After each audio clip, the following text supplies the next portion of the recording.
Hello everybody, my name is Thuy Dung and you can call me Lara. I'm 26 years old and I'm working in LQA as a QA leader, and I've been working here for a year. Oh, okay. So as a QA leader, I supervise and guide the inspectors and also the technical and other staffs. I also monitor on the operations that affect the quality, and I do review the processes and the final output to see if is there any bugs or issue or any problem with our product. That's a good question. Let's say I have experiences in project management, also in operation and quality control. I should say maybe my personal characteristic and also the job requirement at the time, which is for QA specialist, they are matched. And then the time I became a QA leader.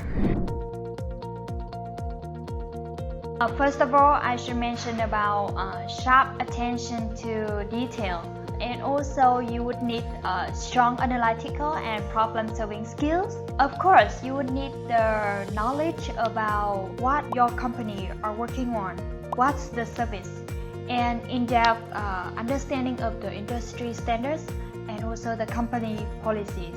And last but not least, should be great team player skills, because you will need to work with all of the people from the company with all the levels. Yes, I think that would be the most important skills for a QA leader. I can name few. The first would be communication with all the levels, because you will have to talk with technicians, you will have to talk with annotators and the sub leaders, also the project manager. So the communication skill really important. And the second thing would be there are a lot of changing requirements, and most of them are coming at the last minute, and that leads to another difficulty, because we have to ensure the schedule. We have to make the progress on time, so to ensure the quality and the schedule, and also to catch up with the new requirement. That will be the huge challenge with us.